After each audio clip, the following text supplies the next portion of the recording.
Ce matin, aux alentours de 8h15, des coups de feu ont commencé à retenter dans l'établissement. Je vais dire à la maison d'arrêt et de correction d'Abidjan, située dans la commune de Yopougon. Alertés, nous sommes déportés sur les lieux et nous avons constaté que des détenus armés ouvraient le feu sur des agents pénitentiaires allant faire leur travail comme tous les jours. Alors, nous avons tout de suite appelé du renfort. Les agents sont descendus. Descendus, ils n'avaient pas de moyens suffisants pour riposter au coup de feu des détenus. Nous nous sommes posé plusieurs questions. Des détenus qui ont des armes de guerre, qui tirent sur des agents. C'était inquiétant ce matin. Heureusement, au cours de la journée, on a pu circonscrire l'incident et l'instigateur principal a été maîtrisé. Cependant, nous comptons dans nos rangs une victime, un agent pénitentiaire décédé et 7 blessés graves qui se trouvent à l'heure où nous échangeons dans les CHU de Côte d'Ivoire. L'instigateur, c'est Yakou, le Chinois. On en parlait il y a quelques mois d'ailleurs. Nous attirons l'attention des autorités sur ce délinquant, Yakou, le Chinois, qui est arrivé en prison mineur et qui aujourd'hui dirigeait l'établissement il y a quelque temps, parce qu'aujourd'hui c'est un épiphénomène, qui dirigeait l'établissement depuis sa cellule, le bâtiment C.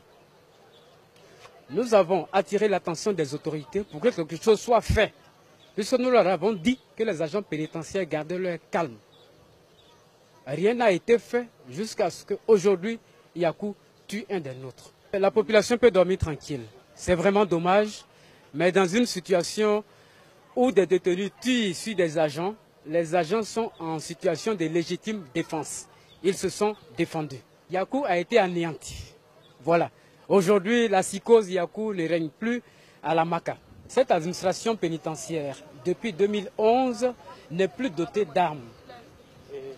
Ce qui fait que lorsqu'il y a des mouvements dans les établissements, nous avons toujours recours aux forces extérieures. Il a fallu qu'il y ait un incident en 2012 pour qu'on nous porte quelques armes. En gros, nous pouvons dire que nous faisons un travail purement administratif, alors que l'administration pénitentiaire, c'est deux missions. La surveillance des détenus et la réinsertion.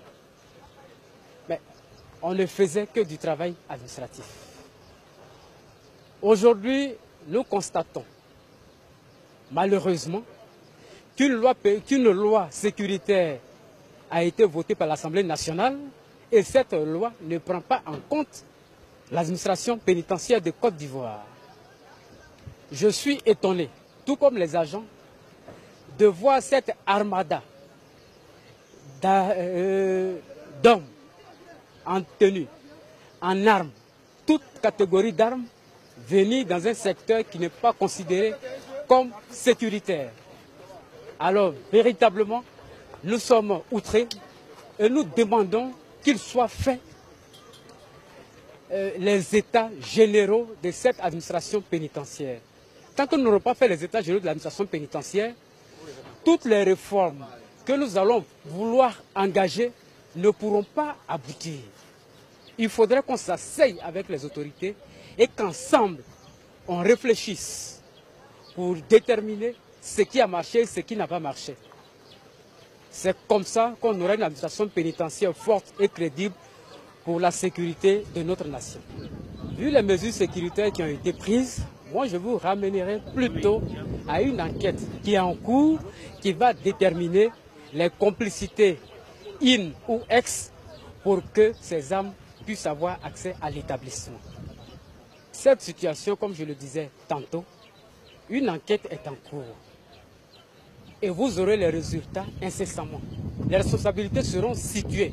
Nul ne sera épargné. Nous voulons une administration pénitentiaire forte qui puisse permettre à chaque agent de travailler sereinement. Alors, les brebis galeuses, s'il y en a dans nos rangs, nous serons prêts à ce qu'ils soient extirpés. Nous avons dit tantôt aux agents que tous ceux qui vont se retrouver dans les cas de braquage, dans les cas de trafic de drogue, nous militerons pour qu'ils soient radiés de leurs effectifs. Parce que nous ne pouvons pas travailler avec des brebis galeuses dans nos rangs. Cette mutinerie a des causes diverses. Une intrusion de drogue devait se faire. Les agents conscients qui étaient à leur poste ont pu déjouer cette situation. C'est ce qui a créé cette émeute de la journée. Toutes les forces de Côte d'Ivoire, armée, police, gendarmerie, de toutes ces forces, il y a des ramifications. Il y a le CCDO aussi qui était là, il y a certaines forces spéciales aussi qui sont arrivées. Donc toutes ces forces-là sont intervenues. La force des Nations Unies est venue constater la situation.